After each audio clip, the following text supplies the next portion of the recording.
Hi, everyone, and welcome to the Leo's Den. My name is Naya Tapper, and my fun fact is that right now, the first thing on my list of to-dos is to find a therapist, a personal therapist. Nice, Naya. That's kind of my fun fact too. Hi, everyone. So my name's Ilona. People call me Lo. And my fun fact is I just started seeing a therapist last Friday, maybe, or something like that. Like it was via Zoom and I was really nervous, but I just started it and it was good to chat. And I'm going to see her again on Wednesday. Nice. So I guess that's good for me. You can help me try to find somebody. I got you. Two Leos just helping each other out. Yeah.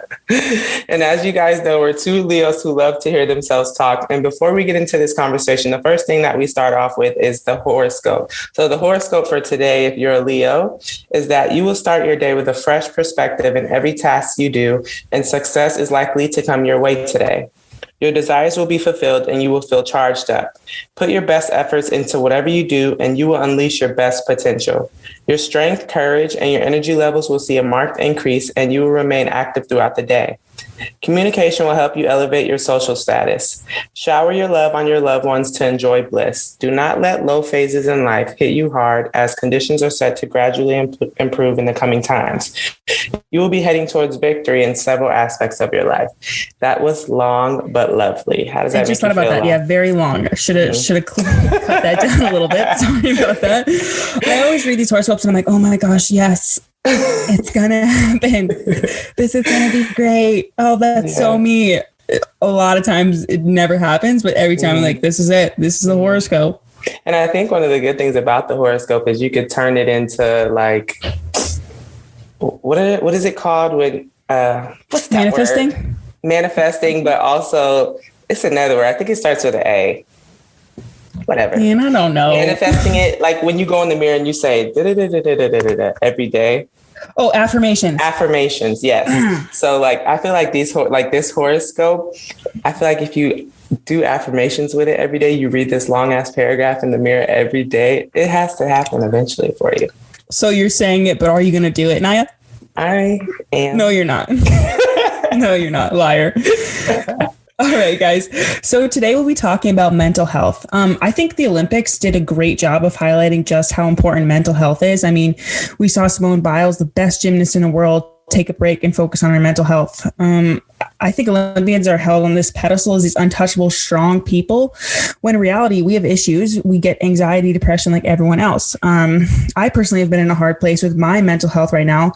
And I think it's just so important to recognize it and get help, which is what I'm doing. Mm-hmm. What about you, Naya? So I too have dealt with my own mental hardships in terms of navigating my way through a professional sport as a Black woman. For a long time, I thought therapy was silly, and it took a while for me to actually jump on the train. Funny story, I was kind of forced like a couple years ago from one of our coaches to like talk to our sports therapist. Like that was one of my have to do's in order to, show that I wanted to be there. And I do think that therapy should be optional. Everybody should have a choice in doing so. But I feel like in that situation, I think that was the best thing that could have happened for me, because I don't think that I would have did it on my own if the opportunities were presented. So having that situation happen to me, that changed my life. Like therapy has changed my life. And I hope anyone who is listening to this that has been second guessing going to therapy at least gives it a try. Because I think that was the thing for me. Like I tried it and it was so weird. Yeah, because you just sit there, man. I don't talk about, I'm like silent and then they're silent. So I'm like, and then when I was 2, and then I start sharing like life stories and stuff. Like once you get comfortable, you get comfortable. And after that, like life's good. Because you don't have to hold in all that mess anymore. Mm-hmm. But as you guys know, we are no experts. So today we have a special guest for you guys. Her name is Marisa Elbers, and she's going to get into mental health, specifically with athletes. Marissa. Marisa Elbers is a mental performance coach with a master's in performance psychology, certified yoga teacher, and personal trainer. Lord, she has worked with professional, Olympic, college, and high school athletes teaching mental health, mental skills, and yoga. Hey, Marissa. Hey, everybody. Thank you, Naya and Lo, for having me on the podcast. I'm really excited to be a part of this discussion on mental health, and it's something that's super important to me. Also, I'm a Virgo, So I am pretty close to being a Leo. Okay, you're close, but you're not a Leo. All right, chill out. No, I'm just kidding. So for me, the experience came first, and then it was the formal education, followed by more experience in this field. I did complete my master's in performance psychology while simultaneously doing the yoga teacher training. And my first job in this field was in a physical therapy office. And you guys might not know this, but that's how I actually got turned on to rugby. So our office was the provider care for the San Diego Legion, and the players would come in for their treatment. Eventually, they invited me to a game, and I became hooked. So from there, I've worked 2 NFL draft prep trainings with the best speed coach in the game, Les Spellman. And also throughout the last couple of years, I've been working on my own with private clients, small groups. Well, that is a beautiful resume. I mean, she sounds like a Leo to me. She's there. All right, we'll give her Leo status today since she's on this podcast. So, Marissa, were you an athlete yourself? Yes, I started dancing at age 4, and I also grew up playing basketball. So it's been a part of my life forever. I still play basketball sometimes. Hoop a little bit. So, like, was it the sports and being around athletics that really kind of made you get into mental health? And do you focus primarily on athletes? Yeah, so that's a great question. There's actually 2 reasons that I'm in this field. The first one is in 2013, I experienced a really bad back injury during a training session, and I was training hard. And it was because I experienced a loss in my life that it was my outlet. So I ended up ignoring the injury for an entire year, which compounded the problem until obviously I couldn't take the pain anymore. I was dealing with multiple disc issues in my lumbar spine. And at that point, I could no longer walk properly or work even. And I ended up forced to spend the next 5 months recovering and healing. Once my back was healed, I decided to go to school, and I ended up finding the performance psychology program. So I just realized how little support there is mentally for people going through an injury. The doctors were not helpful, especially in the ER. My counselor, so I did have a counselor at the time, she was amazing, but there's another component to why I was injured, and it was that athlete mindset. So pushing through the pain, not knowing when to stop or when it's detrimental to you, thinking you just have to deal with it, etc. There needs to be support for that. Just on that topic, like in rugby, I can say for me personally, and probably a lot of us girls, our pain tolerance from when we joined the team to now is probably ridiculous. Like a lot of us play with injuries and we think that that's normal. Like, oh yeah, like I got a hip problem or I got a foot problem and I'm just going to wait until I'm done playing to get it fixed. Crazy. It's so true because like we put so much stress on being the best we can be, like going to the Olympics and doing all this stuff. And now after the Olympics, everyone, and from men's, women's are all getting treated now for things that they've had. And it goes like, our teammates are getting full on hip surgery. And I'm like, you played with that. And that's the athlete mindset of just, okay, I just got to play through this. It'll be fine. And it's just the total Olympian, this idea that we're unbreakable. We have to be strong. We can't be bendable. Yeah, definitely. It's tough. It's tough to know. And, you don't want to lose your job. You don't want to lose your spot. It's hard. It's been great to come to light with the athletes and mental health. I think, as I said, Simone Biles has really showed how important mental health is. What is it about athletes and athletics that also can be so tough and mentally draining for them? Well, sports are super competitive. Your standards are set extremely high, more so than you would see for someone working just like a typical day job. So sports requires that mindset similar to like a high risk occupation like firefighters, surgeons, military, etc. And depending on the level that you're at, a typical schedule is packed with responsibilities. So it doesn't end when you go home because you have to maintain that sharp mind and the healthy body. And you're constantly working to keep that spot. So there's pressure to perform. And, if there's travel, et cetera, it's not always ideal. And then on the other side too, if you're a student athlete, there's only a few hours in a day of free time. So you're generally pretty tired, and it's not always easy to be social and have fun, which I think that everybody needs in their life. What caliber of athletes have you worked with? What sports have you worked with? Is it different across the different sports in terms of the athletes that you're dealing with? That's an interesting question. Like, a lot of the high school kids are very invincible. They don't see the other side of things. They just want to go hard and, not stop. A lot of the pro athletes are, especially those who maybe were playing and are free agents now, they're a little more seasoned, so they know to take care of themselves a little bit better, on that aspect of things anyway. But yeah, I've worked with football players, rugby players, soccer players, baseball, kind of touching on all of them. I'm familiar with a lot of sports. I don't know all of them like super in depth, but there are a few that I do, yes. Were they pretty receptive to you when the introduction was made of, here's a sports psychologist? Was it, hey, you guys have to talk to her, or if you want to talk to her, and were they receptive to that at all? Well, first thing, I'm not a sports psychologist. You have to have a PhD. Yeah, there is a separation there. We do very similar things. It just depends on how you want to call it based on the degrees.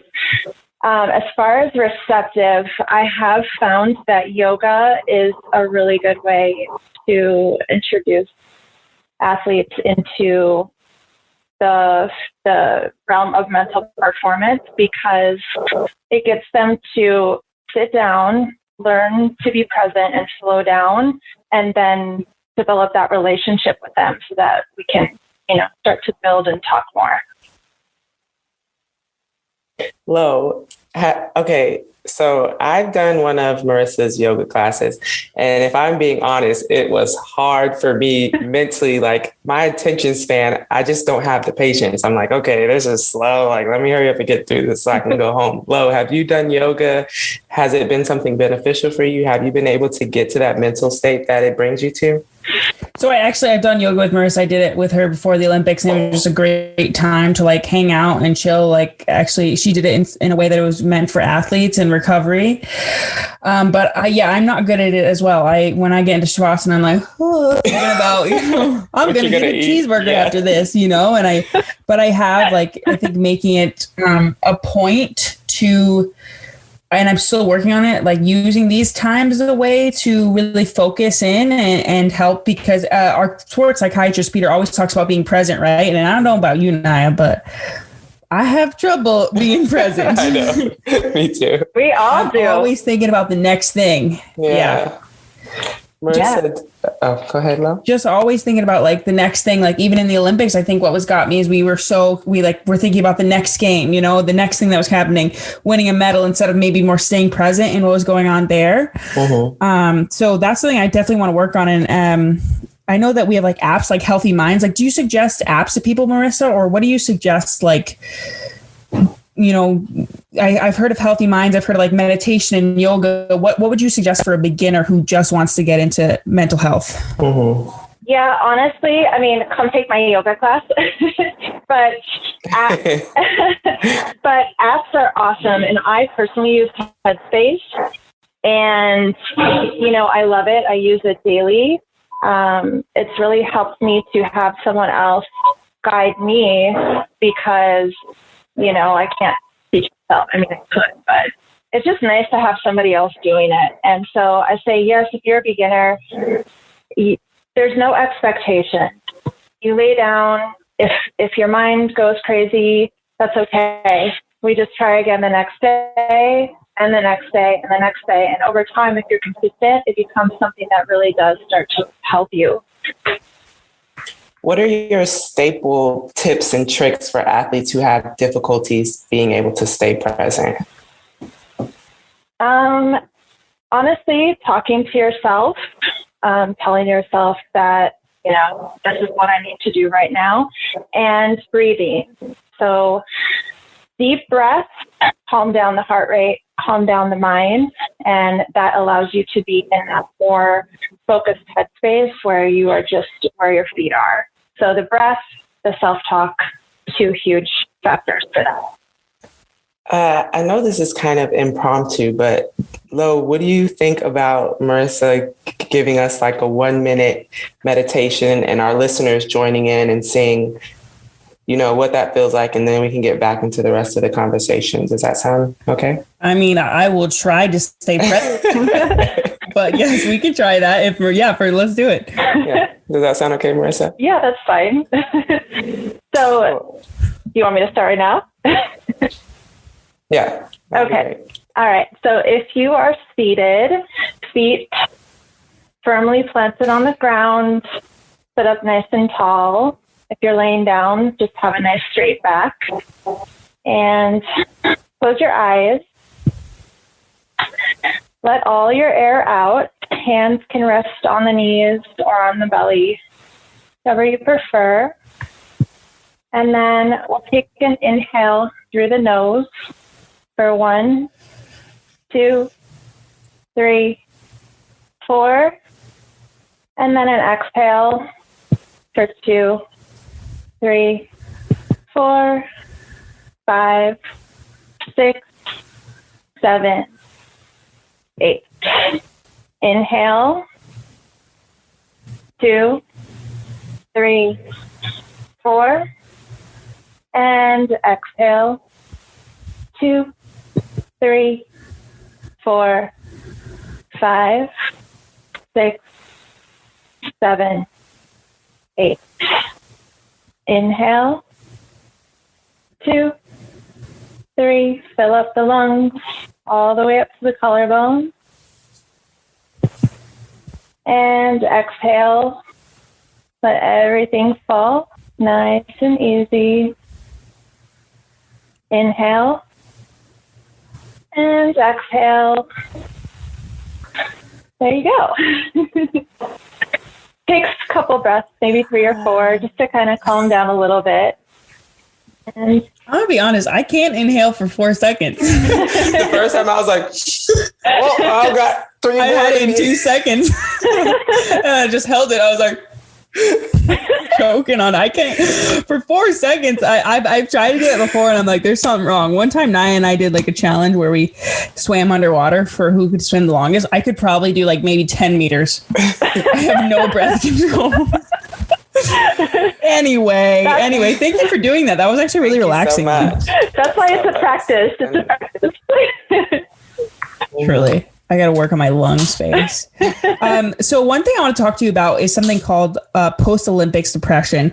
I don't know if you've watched this documentary on HBO Max called The Weight of Gold with Michael Phelps. And the main topic is about how after the Olympics, this amazing time, right, where people win medals and they have the best experience of their life. They do something they've worked their whole life to be, and they're called Olympians. And then they get what's something called post-Olympics depression or post-Olympic blues. Why do you think that is? Why do you think so many Olympians go through that?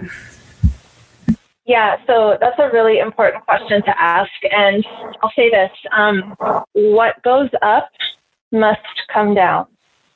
So I'm going to get a little sciencey here, but most of us have heard of the chemical we produce called dopamine. And dopamine is a molecule of motivation. So you go to the Olympics, you feel amazing, you're high on life, you're proud, and there's so many other emotions, right? You feel on top of the world. For some, this is going to be the greatest achievement of their career. You're getting dopamine release over and over throughout that entire experience, and it keeps building. Mm-hmm. But afterwards, that level of dopamine drops. But it doesn't just drop, it drops below that normal baseline level that you had before. And the extent to which it drops below baseline is proportional to how high that peak was. So if you achieved a dream, didn't get the results you wanted, and then now it's over, well, you're going to feel quite a bit lower. So that drop in mood and motivation is that drop in that baseline level of dopamine. And that being said, no one should be hard on themselves for this because it's totally normal and it will take some time to bring that baseline level back up. and it will come back up. And it's important to know, like, you will be okay again. And there really isn't anything that you can do other than to just ride that wave and let everything reset. And I know you guys, some of you get time off after the Olympics, and I feel like that's really helpful. For our listeners, I'm sure you follow me and Lo in our journey, and you can probably notice, like, after the Olympics, both of our down times and situations looked a lot different. So I think, Marissa, my question for you is, with post-Olympic depression, is it like what makes some athletes experience it and others not so much? Do you have any insight on that? It could be because of if this is the greatest thing that you've ever achieved, and there's a lot of compounding there, like dopamine along that whole journey. For some people, if they put everything on that, like, this is going to be the greatest thing ever, then they will hit that much lower level. But if you have someone who has had a lot of highs in their career, maybe they've learned how to manage that with either self-talk or just how they respond to it emotionally. They're not as attached to it, and they just like the experience of it. They're just kind of staying at that level. Their baseline isn't going to drop as low for some people. So that could be why. Yeah, because watching Lo and her journey with the post-Olympics, I started questioning myself of, if I'm not feeling that way, like, did I not care? Did I not do enough? Did it not matter to me? And, like, questioning, like, is something wrong with me that everybody wasn't having the same reaction? And I'm sure, Lo, you can speak on that. Like, was that how you were feeling, but on the opposite side? I think in a way at times I felt almost selfish for feeling this way, because, like, we all went through the same thing, right? And so I'm like, oh, well, why do I feel so much worse? I think everyone is feel worse. I think for me, I because of that one game in it, that really I put a lot of the blame on myself for it, and I know I'm trying to get out of that. Mm-hmm. But I think it is tough because I feel almost as though I'm like, I hate that I'm putting it all on my shoulders, because somebody commented on a TikTok of mine, was like, if you win a game, you would never say it's all your fault, right? It would never be like, yeah, that I won that game for us. But if you lose a game, it's so easy to be like, oh, I did that. I was the one who was to blame. Yeah. So I think that's when we had different experiences, right? And that's so key. We had such different experience at the Olympics. And I think my thing was as well, I was on such a high at the Olympics, right? Like TikTok, everything's going so well. I'm getting all these followers, getting all this notoriety. And then I'm like, oh, this is such a nice wave to ride, and then that in one 14-minute game, it just all came crashing down. And I put the blame on myself. So I think that's why it really affected me. I wish that if I hadn't put the blame on myself, if I hadn't, after that quarterfinal game, felt like it was my fault, I think it would be a different experience, right? Yeah. So that's something I'm working through, to not fully feel like it was my fault, which is very hard. And that's kind of why I started to talk to somebody, because, everyone, being a team sport, everyone says it's not your fault, but it's very hard to get your mind to agree with you, right? Yeah. But I am happy to be talking to somebody now. And I think, like you talked about, you were forced to go talk to a sports psych guy, because I think at times I do feel bad. I'm like, I'm an Olympian. Like, why do I feel this way? I get to play the sport I love every day as a job, right? I shouldn't get to feel this way. I have people who are like, oh, you're a rugby player for a living. That's so awesome. Like, but there is a lot of struggles we go through. And I know we both probably put a lot of anticipation on getting a medal, right? Mm-hmm. And that was like our goal. And then I think I forgot about what an amazing journey it was altogether. And I did that, just all went to the side, and I only thought about the one thing. Yeah. Well, I just want to say kudos to you, because, you're taking the steps. And I think that's an important thing. And that's something that I love to see, not only in myself and in others, is like putting actions to things that are important and necessary and need to happen. So I think that's a huge step in that, I already think you're strong and brave and courageous, but this is like another level. And not only to do it, but to share it with the world. Like, not many people can do that. Yeah, but see, now I'm not going to be the thirsty Olympian. I'm going to be like, oh, that's sad Olympian. y'all follow that sad rugby Olympian on TikTok? Whatever, it's okay. I'll be the poster child for post-Olympic blues. But I'm doing much, much better. Marissa, do you have any questions for us as well? Let me think about that for just a second. Because Naya, you're going to try to see a therapist, right? Or somebody?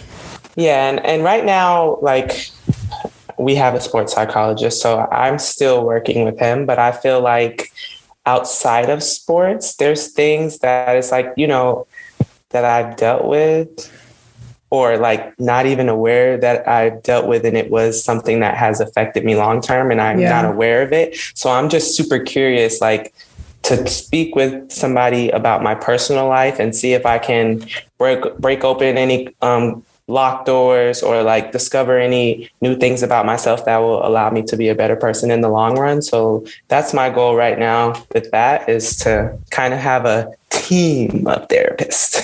Ooh, look at you with all your people. Now, what are some things that you do personally to help your mental health? You can probably see a lot of it like through my Instagram. I love spending time with my family and my friends, like going to North Carolina and being around my girls and my mom and my aunts. Like, they make me feel good. Like they remind, when you go home, like you're constantly reminded of your accomplishments and all the amazing things you do. And I think that's something that we lack sometimes. We try to be too humble and we don't focus on the positive things and the amazing things that we have done enough. But when those negative things come, we're ready to put those on a pedestal. So I think that's a mental switch that we have to have. But coming home, spending time with my family and friends, going out, having a good time, doing things that make me feel good. I think that's the best way that I've been handling mental health. But I also know that it requires more. So as I said, I'm trying to be like you and take that next step to get a personal therapist. Gosh. Nice. I love that. I love that. What about you? Thank you. I think for me, I felt like going home was so great, but the problem was I feel so comfortable at home that I just literally can't fake. I couldn't fake like being happy or every emotion I had, I felt like full force because I couldn't fake it. So I just had some very down days and you know, my sisters, they like snipe, they just pick it up. They're like, oh, Lona's not doing well today. We're going to hop on that. So I couldn't fake it at all, which is awesome. But then sometimes I'm like, all right, I'm fine, guys, chill. Yeah. But I think going home, I love going on walks. I love hanging out with, you know, friends and whatnot. And I think for me, it's like getting my mind off of it, you know, and doing something that isn't like, again, I'm on TikTok all the time, which can be very detrimental to your health. So trying to figure out a balance there. I do have a question. Why do you think there is a stigma against seeing either, you know, a mental skills coach, a sports psychologist, or just against mental health in general? What do you feel could be the thing that opens the door to that for, let's say, high schoolers or even college or pro athletes? What would it take to make that more normal? I mean, I think for me personally, and it's been something I've been trying to do on my TikTok and whatnot on apps, is like be very open about my journey and like posting that I went to see my therapist today, or I it's okay not to be okay. It's okay to ask for help. But as I've said, and as Naya and I are these big, strong, very confident women who we grow up like, again, having that idea that life is good. Everything's kind of working out. What do we have to be sad about? What do we have to not feel good about? And so there's this stigma around like, oh, well, if you have everything, you're a rugby player, why are you so sad? And so why would you ask for help? I just think for me, a thing I say is like, you can't compare anybody's sadness or anybody's like, everyone goes through their own things. Right. So that's tough. And I think with, we have to put this front on of being so strong as athletes that we don't want to go to mental health professionals because that might show that we're weak and that we can't take care of things on our own and we can't push through like we've been taught our whole lives to. And I think Lo pretty much said it. Like in the Black community, nobody goes to therapy. Like that's what it was. Like, I think what Black people have dealt with so long, they had to fight for everything on their own. So I think a lot of deep independence came with that throughout our culture, to where like you shouldn't need help. You can figure it out on your own. And then also thinking like back then, probably all the therapists were white. What is a white person? How is a white person going to help me as a Black person in this world? So I think now having better awareness of the importance of therapy, regardless of the color of the person that you're going to see, has become very important and more apparent in the culture and more accepted, but also the variety of therapists that are out there now for us, whether it's in the specific field they're in or the race that they are, the background they've come from. There's more people out there that could be relatable to you in whatever sense you need them to be. So I think that's what it was for me. Like, me and my sports psychologist talk a lot about the fact that he's like, I'm like, thank you for trusting in me, because I'm a white man trying to help you, a Black woman in rugby. Like, that's just two completely different worlds. So thank you for trusting me. So I think a lot of it comes down to trusting people in their education, trusting people in their intentions for you, knowing that they're pure, and knowing that it's okay to ask for help. You can't do everything by yourself. And if you try to, as you said, when things are up, they have to come down. So I think that's pretty much my mindset on it. 100%. Well, that's all good points. Again, to get back to like different experiences, right? Like, you and I have such different experiences as athletes, as women, as rugby players, not just because of like our level of ability, but the color of our skin. And it's just so much to take into account. I do have one more question for you, Marissa, and that's do you find it different working with men versus women? Yes and no. And that's a super interesting topic too. What helped me obviously being with Les and that whole program, it was a bit of a buy-in for the male athletes. I think they do look at me the same way that Naya said, I'm a white woman and a lot of them are Black athletes. And, I don't know exactly where I'm meant to be, but I do feel called to help people. And so, you're not going to be for everybody, but I do believe that the yoga is a really great way for them to connect with me and see, I do specialize in this. This is what I'm, here to do. This is what I'm passionate about. And this is where all of my knowledge lies. So, if they're open enough to be able to buy into that, at least, you never know what you can learn from somebody, like you said. It's our experiences that can connect us. And, I might be able to open their eye to something completely different that they never would have thought of before, and that could help them in there. I think that even gets into we're athletes, we're female athletes, but I think it might even be harder for male athletes in that they're supposed to be the unfeeling, unemotional. Yeah. They're the toughest, the strongest of us. So they have such a stigma around them that I don't see many of them talking about mental health. And I think that could be cool if we hear more about it, because the pressure that they have to face as well, being male athletes, is also something that I think should be talked about more, and people should know that it's okay, even male, female, Black, white, it's okay to ask for help. Yeah. Yeah. And I do see the woman being just a little bit more open to the idea of it. So, but yeah, you're completely right. Well, thank you so much, Marissa, for joining us on this episode of Mental Health. I thought your input was very insightful, and thank you for, helping people get to a place of positivity and mental peace. I think that's something that has been really getting blown up in the world lately, and that's fantastic to see. So thank you for being here. Thank you guys so much. Appreciate you. When's your next yoga sesh? When can I come and not be flexible? I'll hit you up. I'll text you later. Any day, girl. Any day. I'm here for you any day.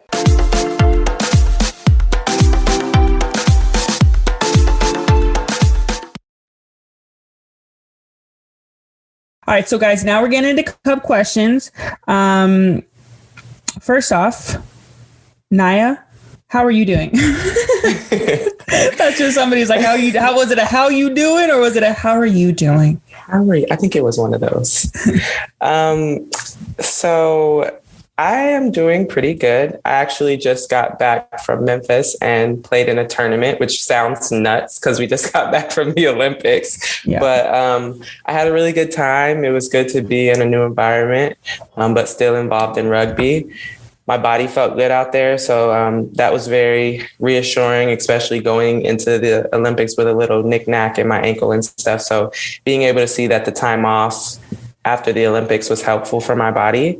So right now I'm just back with you and all the other lovely ladies on Thursday. To run that yo-yo? Is it on Thursday? I think it might be. I ran a Bronco with Carlin and Nicole last week. Yeah. No. I was like, you guys go ahead. I'll catch up. I'm right behind you. Let me get a 3-minute head start.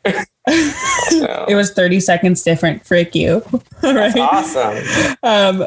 I personally, as you've seen, and we haven't chatted much, but I haven't been doing that well. But I've just been, I guess, trying to make it a mission to try to do well. It's been a lot of those times where it's like, man, it really feels like it's not going to get better. Yeah. And it just feels like there's clouds over the sun and the clouds just won't leave. But it's like, I know the sun's there and I know things are going to get better, but it just at times, you get sucked into what is depression or anxiety and you feel like it's not going to get better.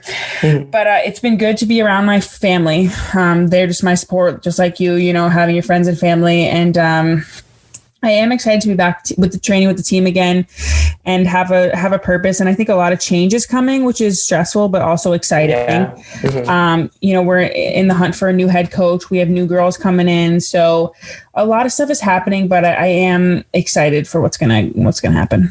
Yeah. And I think that rolls perfectly into the next cup question, which is, how do you handle anxiety around things you can't control? For example, all these changes that we're about to go through.